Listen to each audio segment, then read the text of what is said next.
আগামীকালের দৈনিক রাশিফল নিয়ে বিস্তারিত আলোচনা করব ১২টি রাশির ভালো এবং মন্দ নিয়ে। এটা অতি পরিচিত প্রোগ্রাম। প্রত্যেকটা দিন আমি দৈনিক রাশিফল নিয়ে আলোচনা করি আপনাদেরই অ্যালার্ট করার জন্য। আগামীকাল ২৯শে জুলাই বুধবার পূর্ণিমা তিথি অর্থাৎ গুরু পূর্ণিমা। অত্যন্ত শুভ দিন। উত্তরসারা নক্ষত্র, প্রীতি যোগ ও জন্মরাশি মকর। এবার ১২টি রাশিকে নিয়ে বিস্তারিত আলোচনা করব। কোন দিক থেকে ভালো, কোন দিক থেকে খারাপ সবটাই বলবো এবং বোঝানোর চেষ্টা করব। তাই সঙ্গে থাকার অনুরোধ রইল। যদি সঙ্গে থাকতে পারেন তাহলে অনেক কিছু জানতে পারবেন, অনেক কিছু বুঝতে পারবেন। আমি প্রত্যেকটা দিন এই আলোচনার মাধ্যমেই আপনাদেরকে অ্যালার্ট করার চেষ্টা করি।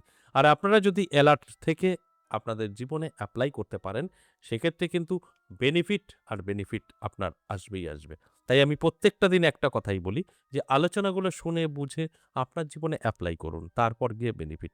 যদি আপনি কানে শুনে ধনী হতে চান তাহলে ভুল করবেন। কানে শুনে কখনো ভাগ্য বদলায় না। কানে শুনে আপনার জীবনে এপ্লাই করলে ভাগ্য বদলায়। আগামীকাল ৩ টে রাশির জাতক-জাতিকাদের অর্থপ্রাপ্তির যোগে হঠাৎ ভাগ্য বদলাবে। ৪ রাশির জাতক-জাতিকাদের শুভ কোনো খবর আসতে পারে। ৫ রাশি সাবধান থাকতে হবে।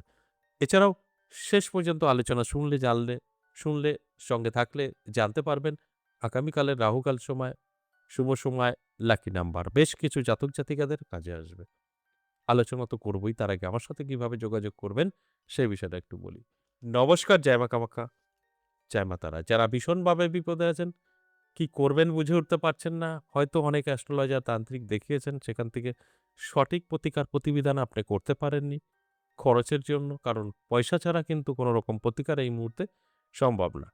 যে কারণে বলি একবার হলেও আপনি আমার সাথে সাক্ষাৎ করতে পারেন। কারণ আমাদের এখানে দুরকমভাবে আপনাদের সাজেশন করে থাকি। একটা খরচ ছাড়া। তাই খরচ করবেন তো অবশ্যই হবে। খরচ করতে পারবেন না, সেটাও কিন্তু আপনি প্রতিকার করতে পারবেন। কিছু নিয়ম, কিছু সিস্টেম আমি আপনাকে অবশ্যই বুঝিয়ে দেব। সেটা এ থেকে জেড এ যেকোনো সমস্যা হতে পারে। তাহলে আমাকে কোথায় পাবেন? আমাকে পাবেন আমার নিজের মন্দির ১০ মহাবিদ্যা কালীবাড়ি। এখানে সপ্তাহে ৩ দিন সোমবার, মঙ্গলবার, বুধবার। এছাড়াও আমি তারাপীঠ থাকছি মাসে ২ দিন। এই সামনে আগস্ট মাসে আমি ১ তারিখেই থাকছি তারাপীঠ। এরপর দমদম থাকছি ৯ আগস্ট এবং ২৩শে আগস্ট। শিলিগুড়ি ২৮শে আগস্ট। আবার তারাপীঠ ২৯শে আগস্ট। অর্থাৎ আগস্ট মাসে তারাপীঠ থাকছি ১ তারিখ এবং ২৯ তারিখ। দমদম থাকছি ৯ তারিখ এবং ২৩ তারিখ। আর ২৮ তারিখ শিলিগুড়ি। যদি মনে হয় না এই চেম্বারগুলো যাওয়া সম্ভব হবে না, তাহলে অনলাইন বাড়ি বসেও আপনি আমার সাথে সাক্ষাৎ করতে পারবেন। অনেকে আছেন বহুদূর বাড়ি, আসতে পারবো না। এই ব্যাপারটা আপনাদের মধ্যে থাকে। আসার দরকার নেই। যদি প্রয়োজন থাকে আপনি আপনার বাড়ি বসেও আমার সাথে সাক্ষাৎ করতে পারবেন। কারণ অনলাইন সর্বদা আমাদের চালু থাকে। অনলাইনের মাধ্যমে আপনি আমার সাথে সাক্ষাৎ করতে পারবেন।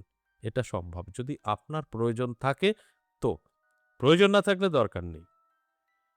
এবার কিভাবে সাক্ষাৎ করবেন, কিভাবে যোগাযোগ করবেন? স্ক্রিনে দেখবেন ফোন নাম্বার, হোয়াটসঅ্যাপ নাম্বার দেওয়া আছে। কল করুন, হোয়াটসঅ্যাপ করুন, বিস্তারিত জানুন, বুঝুন, নামটা লিখে দিন। এটা অবশ্যই অফিস টাইমে করতে হবে। অফিস টাইম আমাদের সকাল ১০টা থেকে সন্ধ্যে ৬টা। এই সকাল ১০টা সন্ধ্যে ৬টা এই টাইমের মধ্যেই আপনাকে কল করতে হবে। এছাড়া সারাটা দিন কিন্তু আমাদের এই এরপরে সারাটা দিন আমাদের কল চালু, ফোন চালু, তারপরে কিন্তু বন্ধ থাকবে। সন্ধ্যে ৬টার পর থেকে পরের দিন সকাল ১০টা পর্যন্ত টোটালটাই ফোন, হোয়াটসঅ্যাপ বন্ধ থাকে। এবার আসুন আজকের যে মূল আলোচনা দৈনিক রাশিফল। এই দৈনিক রাশিফল থেকে আমি আপনাদেরকে অ্যালার্ট করার চেষ্টা করি, বোঝানোর চেষ্টা করি যে আপনার সময়টা ভালো, আপনার সময়টা খারাপ। তারপরে এই ভালো সময়টা যদি আপনি আপনার জীবনে এপ্লাই করতে পারেন, খারাপ সময়টা যদি আপনি আপনার জীবন থেকে সরিয়ে ফেলতে পারেন, তবেই আপনি সাকসেস এবং সঠিক পথে এগোতে পারবেন। কারণ কন্ট্রোল করাটাই হচ্ছে মেইন উদ্দেশ্য। কন্ট্রোল করা যদি শিখে যান সময়কে, তাহলে আপনি কিন্তু ধনী ব্যক্তি হবেন। কারণ খারাপ সময় তো আপনি আপনার জীবন থেকে সরাতে পারবেন। আর ভালো সময়টা লুফে নিতে পারবেন। অবশ্যই আমি এখন এক করে রাশি ধরে বলব মেষ থেকে মিন ১২ টি রাশি। এর মধ্যে দেখুন কোনটা আপনার আমি ভালো বলছি কি খারাপ বলছি, সেইভাবে আপনার জীবনে এপ্লাই করুন। অবশ্যই সফলতা পাবেন। মেষ রাশির জাতক-জাতিকাদের কিন্তু যথেষ্ট শুভ সময় থাকবে। প্রাপ্তিযোগ, হঠাৎ ভাগ্য বদলাতে পারে। এই প্রাপ্তিযোগে আপনার জীবনের পরিবর্তন ঘটবে, এটাই কিন্তু স্বাভাবিক। তাই অ্যালার্ট থাকুন, চোখ কান খোলা রাখুন। শুভ সময় অবশ্যই আপনার জীবনের কোনো পরিবর্তন ঘটবে, এতে কোনো সন্দেহ নেই। বৃষরাশির জাতক জাতিকাদের শুভ কোনো খবর আসতে পারে। হঠাৎ করেই ভাগ্য বদলাতে পারে। কারণ আপনার সময়টা শুভ। দেখবেন বহুদিন ধরে আটকে আছে। সেই আটকে থাকা কাজগুলো আপনার ক্লিয়ার হতে পারে এবং আপনার বেকারত্ব দূর হতে পারে, কর্মের উন্নতি হতে পারে। আপনার সময় শুভ। যা খুশি হতে পারে। তাই নিজেকে একটু তৈরি রাখার চেষ্টা করুন, অ্যালার্ট থাকুন। মিথুন রাশির জাতক জাতিকাদের ক্ষেত্রে বলব সাবধান থাকুন। আপনার সময়টা কিন্তু ভালো নয়। হঠাৎ করেই কিন্তু ক্ষতির সম্ভাবনা, বন্ধু-বান্ধবী দ্বারা ক্ষতির সম্ভাবনা, শত্রু বৃদ্ধি এগুলো কিন্তু ঘটবে। এর জন্য আপনাকে অ্যালার্ট থাকতে হবে, চোখ কান খোলা রাখতে হবে।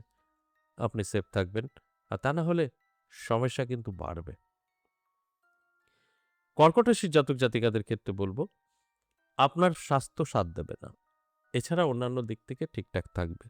তাই শরীরের যত্ন নেবেন, রিচ খাবার থেকে দূরে থাকবেন, ২ চাকা ৪ চাকার থেকে দূরে থাকবেন। কারণ স্বাস্থ্য আপনার সাথ দেবে না, সেখানে ছোটখাটো চোট লাগা, আঘাত লাগা, অ্যাক্সিডেন্টও আমরা কিন্তু এর থেকেও বিপদে পড়তে পারি। তাই এই জায়গাগুলো নিজেরা যদি কন্ট্রোল করতে পারি তাহলে অবশ্যই ভালো থাকা যাবে সম্ভব। তাই আমি জানানোর চেষ্টা করি যে এই সময়টা একটু নিজেকে কন্ট্রোল করার চেষ্টা করুন। সিংহ রাশির জাতক জাতিকাদের ক্ষেত্রে যদি বলি তাহলে বলব আপনার সময়টা কিন্তু ভালো সময়, শুভ সময়। সর্বকাজে সফলতা, আটকে থাকা কাজ ক্লিয়ার, সকলের কাছে প্রিয় হয়ে উঠবেন। কারণ সময়টা ভালো। এই ভালো সময় যদি আপনি ভালো কাজে ব্যবহার করতে পারেন, সেক্ষেত্রে বেনিফিট 100% এতে তো কোনো সন্দেহ নেই।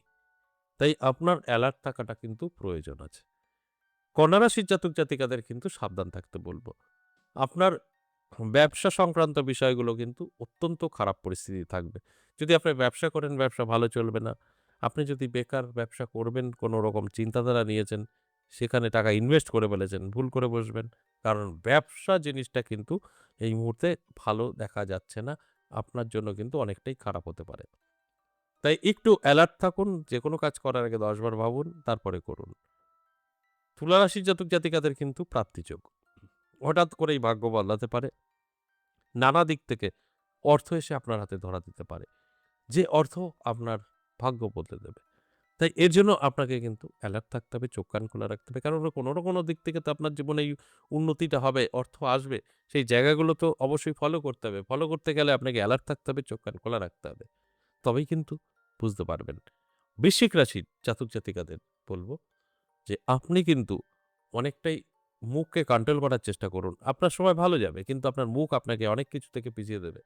আপনার শত্রু বাড়বে আপনার কারণে। কাউকে কিছু বলার আগে একটু সচেতন হয়ে কথা বলুন। আপনি সকলের কাছে প্রিয় থাকবেন।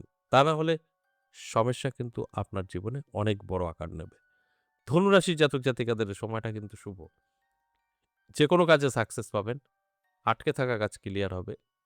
বহুদিন ধরে সমস্যা আছে, মিটে যাবে। কারণ সময় শুভ। শুভ সময় তো আমাদের যা খুশি করতে পারে। তাই এই শুভ সময়টা অবশ্যই শুভ কাজে ব্যবহার করুন। দেখবেন আপনি অনেকটা দূর এগোতে পারবেন। কারণ শুভ সময়ে শুভ কাজেই ব্যস্ত থাকতে হয়। এরপর আমি বলব মকর রাশি। মকর রাশির জাতক জাতিকাদের ক্ষেত্রে যদি বলি, তাহলে মকর রাশির জাতক জাতিকাদের আ সময়টা কিন্তু অত্যন্ত শুভ থাকবে। প্রাপ্তিযোগ, হঠাৎ ভাগ্য বদলাতে পারে। কিছু অর্থ এসে আপনার হাতে ধরা দিতে পারে। এই অর্থ আপনার ভাগ্য বদলাতে পারে। কারণ সময়টা কিন্তু অত্যন্ত শুভ এবং ভালো। এর জন্য আপনার অ্যালার্ট থাকা অবশ্যই প্রয়োজন আছে। অ্যালার্ট থাকুন, চোখ কান খোলা রাখুন। দেখবেন আপনি অনেক কিছু বুঝতে পারবেন আগে থেকে যে কি করণীয়। কুম্ভ রাশির জাতক জাতিকাদের ক্ষেত্রে বলব, আপনি একটু সাবধানে থাকুন। আপনার কিন্তু নানা দিক থেকে আর্থিক প্রেশার আসবে। ঋণ ধারে জড়াতে পারেন বা ঋণ ধার অলরেডি করে ফেলেছেন। সেখান থেকে একটা প্রেশার আসতে পারে এটাকে শোধ করার জন্য। তাই মানসিক চাপ থাকবে এবং এই চাপে থেকে আপনি অসুস্থ হতে পারেন। তাই অ্যালার্ট করাটাই আমার কাজ। অ্যালার্ট থাকুন, অবশ্যই এটাকে আপনি কন্ট্রোল করতে পারবেন। মীন রাশি সর্বশেষ। মীন রাশির জাতক জাতিকাদের ক্ষেত্রে যদি বলি তাহলে বলব আপনার সময়টা কিন্তু অনেকটা চাপের বিষয়। অর্থাৎ অবশ্যই ভালো। ভালো সময়। যেকোনো কাজে সাকসেস পাবেন, ইনকাম বাড়বে। কিন্তু চাপ জিনিসটা, মানসিক চাপ জিনিসটা কিন্তু থেকে যাবে। কারণ সাংসারিক কোনো প্রবলেম আপনাকে অনেকটাই ক্ষতির মুখে এনে দিতে পারে। বিবাহিতদের সাংসারিক অশান্তি, অবিবাহিতদেরও নানা রকম একটা সাংসারিক প্রবলেম, সম্পত্তি বিবাদ এগুলো কিন্তু থাকতে পারে। তাই এগুলো আপনারই হাতে কন্ট্রোল আছে, কন্ট্রোল করুন, ভালো থাকবেন। এই যে এতক্ষণ মেষ থেকে মীন ১২ টি রাশিকে নিয়ে আলোচনা করলাম, এটা সম্পূর্ণ ওভারঅল প্রেডিকশন, সর্বজনীন। এখানে কারোর ব্যক্তিগত নেই। তাই এখান থেকে 50% লাভবান হবে, 50% নাও মিলতে পারে। এবার আসুন আগামীকালের রাহুকাল সময়। আগামীকাল বেলা ১১:৪৩ থেকে দুপুর ১:২২ সময়টা রাহুকাল। কোনো শুভ কাজ করবেন না। এছাড়া সারাটা দিন শুভ। আগামীকালের লাকি নাম্বার 9, 7, 5 এবং 4 ১২ টি রাশির জন্যই প্রযোজ্য। আশা করি বুঝতে পেরেছেন। আজ এ পর্যন্তই, আবারও আসবো নেক্সট ভিডিও নিয়ে। ততক্ষণ ভালো থাকুন। নমস্কার।